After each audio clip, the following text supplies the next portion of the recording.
नमस्कार शेतकरी मित्रांनो, स्वागत आहे आपल्या किसान मित्र युट्यूब चॅनलमध्ये. चॅनलच्या माध्यमातून आपल्यासाठी घेऊन आले मोठी अपडेट. राज्यातील महत्त्वाच्या बाजार समितीतील आजचा सोयाबीन बाजारभाव. नासलगाव मार्केटमध्ये आजच्या मितीला 5,800 क्विंटल अवकालले. त्याचप्रमाणे लातूर असेल, अकोला असेल, जालना असेल, नागपूर असेल, हिंगोली असेल, वाशिम असेल, राज्यातील सर्व मार्केटमध्ये येत्या काही दिवसामध्ये सोयाबीनच्या बाजारामध्ये मोठ्या प्रमाणात वाढ होणार आहे. कारण आता आवक घटायला सुरुवात झाली आहे आणि शॉर्टेजचा काळ चालू झालेला आहे. चला तर जाणून घेऊया काय आहे बाजाराचे अपडेट. मेहकर मार्केट 680 क्विंटल अवकालले 5,000 ते 5,720 रुपये प्रति क्विंटलचा. महाराष्ट्रातील मेहकर बाजार समितीतील सोयाबीन बाजारभाव सरासरी दर 51 ते 58 रुपयापर्यंत बाजारभावाचे अपडेट आहे. अकोला 2580 क्विंटल अवकाळी 5,200 रुपये ते 5,650 रुपये प्रति क्विंटलचा अकोला बाजार समितीमध्ये सरासरी दर 52 ते 57 रुपयाचा बाजारभाव. कारंजा मार्केट 5,000 क्विंटल अवकाळी 5,000 ते 5,700 रुपये प्रति क्विंटलचा. आजचा कारंजा बाजार समितीतील सोयाबीन बाजारभाव सरासरी दर 50 ते 57 रुपयाचा. लासलगाव मार्केट 800 क्विंटल अवकाळी 5,000 ते 5,800 रुपये प्रति क्विंटलचा.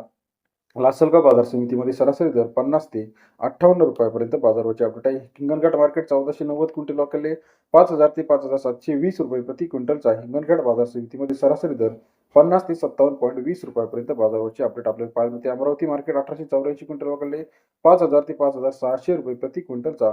अमरावती बाजार समितीतील आजचा सोयाबीन बाजार सरासरी दर 50 ते 56 रुपयापर्यंत बाजाराचे अपडेट आहे. तसेच राज्यातील इतर महत्त्वाच्या ठिकाणी वाशिम 3,000 क्विंटल अवकालले 5,300 रुपये ते 5,700 रुपये प्रति क्विंटलचा. वाशिम बाजार समितीतील सरासरी दर. राज्यातील महत्त्वाच्या सोयाबीन मार्केटच्या नवीन अपडेटसाठी चॅनलला लाईक, सबस्क्राईब, शेअर करा. अधिक माहितीसाठी बेल आयकॉन प्रेस करा, जेणेकरून नवीन अपडेट सर्वात आधी आपल्यापर्यंत पाहायला मिळतील. व्हिडिओ आवडल्यास लाईक, सबस्क्राईब, शेअर करायला मात्र विसरू नका. धन्यवाद मित्रांनो.